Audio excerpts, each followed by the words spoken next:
Assalamualaikum warahmatullahi wabarakatuh. Teman-teman, gak terasa ya udah 21 hari aja kita berpuasa. Sebentar lagi kita lebaran ya teman-teman.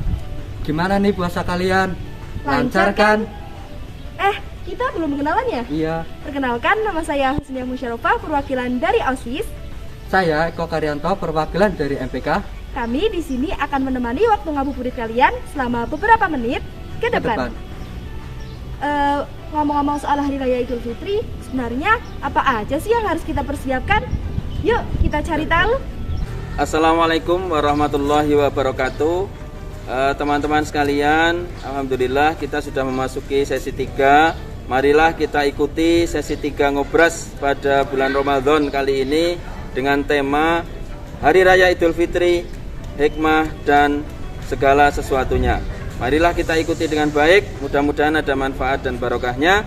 Wassalamualaikum warahmatullahi wabarakatuh. Assalamualaikum Pak, Bu. Waalaikumsalam warahmatullahi wabarakatuh. Bolehkah kami bergabung? Silakan. Terima kasih Pak, Bu. Assalamualaikum Pak, Bu. Waalaikumsalam warahmatullahi wabarakatuh. Sebentar lagi kan kita akan memasuki 10 hari terakhir di bulan Ramadan. Nah, kami masih bingung nih, kira-kira hal apa saja sih yang dilakukan pada zaman Rasulullah di Hari Raya Idul Fitri itu? Oke, Waalaikumsalam warahmatullahi wabarakatuh. Terima kasih anak-anak sekalian, pertanyaan yang bagus sekali. Jadi kebetulan kita sudah akan selesai melaksanakan iktikaf dan 10 malam terakhir di bulan Ramadan. Untuk itu kita akan menyambut datangnya Hari Raya Idul Fitri. Nah, tadi ada pertanyaan, hal apa saja yang dilakukan Rasulullah pada saat Hari Raya Idul Fitri? Yang pertama adalah mengumandangkan takbir. Jadi malam sebelum Hari Raya itu dikumandangkan takbir. Sudah apa takbirnya? Sudah. Ya, itu yang pertama. Yang kedua, diusahakan memakai pakaian yang terbaik nanti pada saat Hari Raya Idul Fitri, sholat Id itu, tapi ya tidak harus baru. Dan yang ketiga, nanti bisa disunahkan makan sebelum sholat.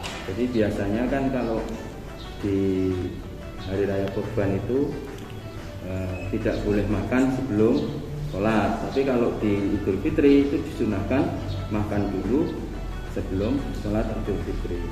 Terus yang berikutnya yang paling utama yang disunahkan di Hari Raya Idul Fitri itu poinnya adalah silaturahim. Kenapa di Indonesia ada budaya mudik? Nah, itu karena di Idul Fitri itu ada sesuatu yang sangat mulia, yaitu silaturahim itu. Silaturahim itu kan menyambung persaudaraan. Jadi kadang-kadang di desa itu di dunungke, istilahnya apa, disebutkan, oh ini nasabnya dengan ini nasabnya dengan ini, biar persaudaraan itu enggak putus. Nah, itu hikmah yang paling sangat luar biasa di Idul Fitri. Makanya budaya mudik itu memang sangat luar biasa di Indonesia, menambahkan spirit bagi bangsa Indonesia. Mungkin itu yang kami sampaikan. Kurang lebihnya mohon maaf. Assalamualaikum warahmatullahi wabarakatuh. Oh, jadi seperti itu. Kami jadi tahu nih hal apa saja yang dilakukan oleh Rasulullah pada Hari Raya Idul Fitri. Terima kasih Pak atas penjelasannya. Ya, sama-sama. Baik Pak, ada pertanyaan lagi. Ini mengenai hal apa aja sih yang harus kita lakukan untuk menyambut Hari Raya Idul Fitri? Baik, itu pertanyaan yang sangat baik. Perlu kita ketahui jawabannya terkait dengan apa yang dilakukan oleh umat muslim secara keseluruhan dalam menyambut dan merayakan Idul Fitri. Bagi kita umat muslim, merayakan hari kemenangan bukanlah hanya sekedar dengan bersenang-senang, melainkan justru ini dipakai sebagai momen untuk semakin menguatkan hubungan kita dengan Allah Subhanahu wa Ta'ala. Oleh karena itu, ada beberapa adab atau aturan yang mesti diperhatikan oleh kita sebagai umat muslim. Yang pertama, menghidupkan malam hari raya Idul Fitri dengan mengumandangkan takbir, tahlil dan tahmid, atau yang sering kita sebut dengan istilah takbiran. Kita dapat mengumandangkan takbiran tersebut baik dilakukan secara bersama-sama di masjid ataupun di rumah sendiri-sendiri.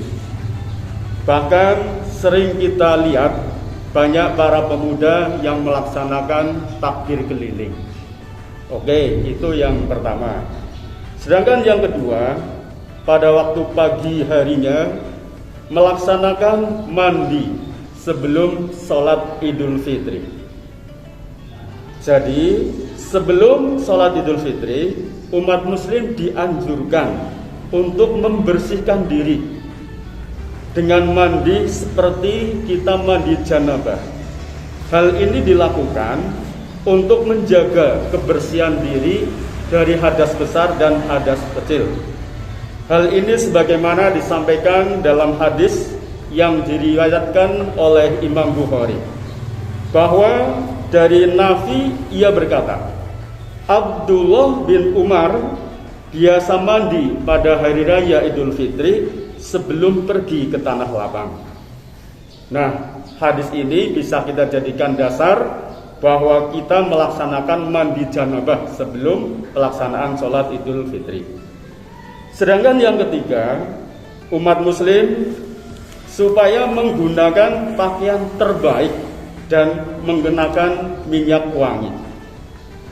Dari Ali bin Abi Thalib radhiyallahu anhu bahwa Rasulullah sallallahu alaihi wasallam memerintahkan kami pada 2 hari raya untuk memakai pakaian terbaik yang kami punya dan memakai wangi-wangian yang terbaik yang kami punya juga. Ini dari hadis riwayat Al-Hakim. Sedangkan yang keempat, melaksanakan makan pagi sebelum sholat Idul Fitri. Jadi sebelum berangkat sholat Id, umat muslim disunahkan untuk makan terlebih dahulu. Hal ini berbeda dengan sholat Idul Adha yang kita dianjurkan untuk makan setelah selesai melaksanakan sholat Idul Adha. Dijelaskan dari hadis bahwa dari Abdullah bin Buraidah, dari ayahnya, ia berkata, Rasulullah Shallallahu Alaihi Wasallam biasa sholat Id pada hari raya Idul Fitri dengan beliau makan terlebih dahulu sebelum berangkat. Sedangkan pada hari raya Idul Adha beliau tidak makan lebih dulu kecuali setelah pulang dari sholat Idul Adha. Hadis riwayat Ahmad. Kemudian yang berikutnya adalah kita melaksanakan sholat Idul Fitri berdatangan ke masjid atau tanah lapang sebagaimana yang sudah ditetapkan oleh panitia. Kemudian setelah melaksanakan sholat Idul Fitri dan khutbah selesai, sebaiknya kita sebagai kaum muslimin untuk bertegur sapa, mengucapkan selamat dengan orang-orang yang ada di sekitar kita. Hal ini dilakukan untuk mempererat tali silaturahmi. Akan tetapi, ini yang penting harus kalian perhatikan, cara bersilaturahmi yang benar adalah tidak melaksanakan jabat tangan antara laki-laki dan perempuan yang bukan mahram. Mengapa? Karena ada hadis yang mengatakan bahwa ditusuknya kepala seseorang dengan jarum dari besi itu lebih baik daripada menyentuh wanita yang bukan mahram. Arti dari hadis ini, hukuman yang akan diterima kalau orang ini ditusuk kepalanya itu ternyata lebih ringan daripada kalau kita laki-laki menyentuh wanita yang bukan mahram. Oke ya?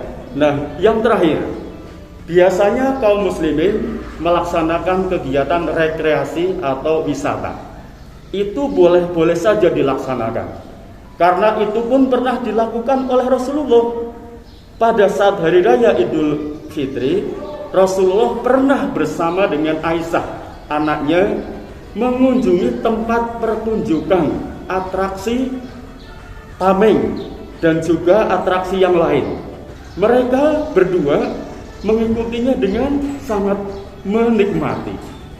Nah, yang terakhir terkait dengan wisata, sekali lagi kami menyampaikan bahwa apabila kaula muda berwisata, hendaknya sesuai dengan tuntutan agama, yaitu jangan sampai berdua-duaan dengan lain jenis yang bukan mahram, karena hal ini bertentangan dengan syariat agama. Demikian yang bisa kami sampaikan terkait dengan apa yang dilaksanakan oleh umat muslim berkaitan dengan kegiatan merayakan Idul Fitri.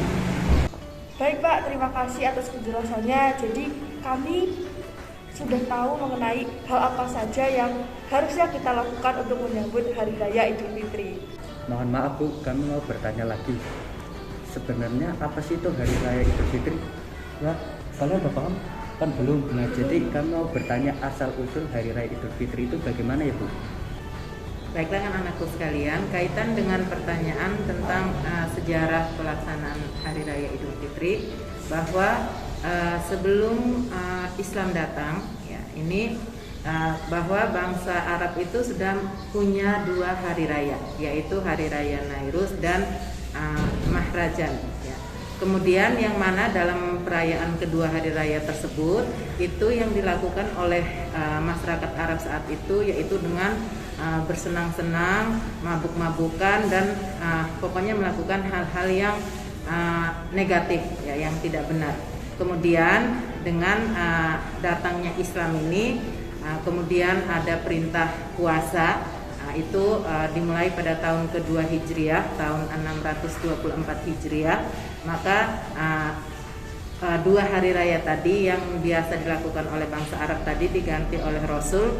Maka Rasul menyatakan bahwa hari raya untuk kita umat Islam, ya, yang bangsa Arab saat itu, yaitu diganti dari Nairus dan Mahrajan ini diganti dengan hari raya Idul Fitri dan Idul Adha. Nah, kebetulan saat itu, ya, Rasul itu selesai perang Badar, yang mana perang itu mungkin kalian pernah baca sejarahnya. Pasukan kaum muslimin yang sedikit itu bisa mendapat kemenangan. Nah, itu adalah hal yang luar biasa. Kemudian sesudah itu dilaksanakanlah pada tahun itu juga, tahun kedua Hijriah itu dilaksanakanlah Hari Raya Idul Fitri. Yang mana pelaksanaan Hari Raya Idul Fitri tadi sudah dijelaskan oleh Pak Ibnu dan Pak Rahmat. Berarti Ibu sudah nggak perlu menjelaskan lagi. Jadi sejarahnya itu seperti itu, ya, tentang pelaksanaan Hari Raya Idul Fitri. Mungkin itu saja dari Bu Fatimah, ya. Ibu akhiri, assalamualaikum warahmatullahi wabarakatuh. Terima kasih Bu atas penjelasannya. Kami jadi tahu kan asal usul Hari Raya Idul Fitri. Oh ya Bu, saya mau bertanya, apa sih hukum dari sholat Idul Fitri? Dan sebelum Hari Raya Idul Fitri kan kita dianjurkan untuk melaksanakan zakat fitrah untuk menyucikan diri. Nah, apakah benar setelah kita melaksanakan zakat fitrah kita kembali suci dan bersih seperti bayi yang baru lahir? Baiklah anak-anakku sekalian, apa hukum dari sholat Idul Fitri? Ya, hukumnya yaitu sunnah muakkad, artinya sangat dianjurkan. Bagaimana kalau orang itu tidak melaksanakan sholat Idul Fitri? Ya. Ini ada dua pendapat. Ya, pendapat yang pertama menyatakan ketika orang tersebut tidak melaksanakan sholat Idul Fitri, ya, dia diharuskan untuk mengganti sholat sunnah. Ada yang menyatakan tetap 2 rakaat, ada yang menyatakan 4 rakaat. Tapi ada pendapat yang lain yang mengatakan kalau tidak melaksanakan sholat Idul Fitri berarti tidak apa-apa. Tapi kita megang pendapat yang kuat aja, ya, berarti harus diganti dengan sholat sunnah, ya. Nah, kemudian apa sih ini hukum membayar zakat, ya? Bukan hukum, zakat itu hukumnya wajib, zakat fitrah. Apakah sesudah kita membayarkan zakat itu jiwa kita akan kembali suci? Nah, ini arti dari fitrah itu ada dua ya. Fitrah itu artinya menyucikan diri. Kemudian ada yang satu fitrah itu juga itu artinya berbuka. Ya, karena sesudah kita berpuasa selama 1 bulan lamanya, kemudian hari itu adalah hari kita untuk berbuka, ya, kembali berbuka seperti semula sebelum puasa, sebelum kita melaksanakan puasa tersebut. Nah, ini kaitan dengan zakat fitrah ini, apakah sesudah kita membayar itu, ya, jiwa kita akan suci. Ini kita ambil ke fitrah yang untuk mensucikan jiwa kita. Sebelumnya berapa sih yang ditetapkan oleh Rasul, ya, kaitan dengan zakat fitrah yang akan kita keluarkan? Nah, ini hanya berdasarkan hadis bahwa zakat fitrah itu Rasul tidak menyebutkan kilonya seperti yang kita sekarang, tapi Rasul mengatakan sebanyak memberi makanan pokok sebanyak 1 sa. 1 sa ini berarti ukuran tangan, ya, orang dewasa saat itu. Maka para ulama menyepakati bahwa 1 sa ini ada yang menyatakan 2,5 kg, ada yang mengatakan 2,75 atau 2,8 kg. Nah, dua pendapat ini kita pakai semuanya, ya, dua-duanya kita pakai. Sekiranya mampu banget, baru kita pakai yang 2,8. Sekiranya mungkin hanya sedangan, karena ini hukumnya wajib, ya, wajib bayar zakat, berarti ambil yang 2,5. Dua-dua ini kita pakai semuanya. Kemudian apakah sesudah kita membayar zakat fitrah itu jiwa kita akan suci? Nah, ini benar, jiwa kita akan suci yang apabila, coba, jiwanya suci ini yang apabila ketika dia itu saat melaksanakan puasa benar-benar, ya, saat puasa dia menjaga puasanya, tidak mengeluarkan kata-kata yang kotor, tidak melakukan hal-hal yang mengurangi nilai puasa. Insya Allah ketika sampai ke tingkat itu, ya, berarti kita benar, jiwa kita kembali suci seperti bayi yang baru lahir. Tapi sesudah itu ketika kita mengiringi lagi dengan perbuatan buruk, maka kembali jiwa kita kotor. Maka salah satu hal yang perlu kita lakukan adalah sesudah Idul Fitri tadi, karena kita sudah merasa suci, silakan terus dijaga, amalnya tetap terus ditingkatkan supaya kita terus menjadi jiwa yang suci. Mungkin itu saja dari Bu Fatimah untuk jawaban ini. Mungkin itu akhiri. Assalamualaikum warahmatullahi wabarakatuh. Terima kasih kepada Bapak Ibu sekalian atas penjelasannya. Kami jadi tahu nih, yang tadinya kami belum tahu mengenai beberapa hal tentang Idul Fitri, mulai dari asal-usul Idul Fitri dan hukum dari salat Idul Fitri. Semoga dapat bermanfaat dan dapat kita amalkan di kehidupan sehari-hari. Terima kasih. Wassalamualaikum warahmatullahi wabarakatuh. Waalaikumsalam warahmatullahi wabarakatuh. Gimana nih teman-teman, bahasanya seru kan? Pasti seru. Nah, dari beberapa pertanyaan tadi, mungkin banyak nih pertanyaan yang mewakilkan pertanyaan-pertanyaan teman sekalian. Nah, ya dari tadinya nggak tahu, sekarang jadi tahu. Tetap semangat teman-teman, jangan lupa tetap semangat dalam menjalankan ibadah puasa ini ya. Oh iya, jangan lupa like, comment, and subscribe ya. Dan juga jangan lupa di-share agar kita dapat belajar dan insya Allah dapat mendapatkan pahala. Amin. Terima kasih. Wassalamualaikum warahmatullahi wabarakatuh. Alhamdulillah, sesi 3 ngobras di bulan Ramadan ini dapat terselenggara dengan baik. Mudah-mudahan ada manfaat dan barokahnya. Semansaka berprestasi, religius, aman lingkungan. Semansaka bisa.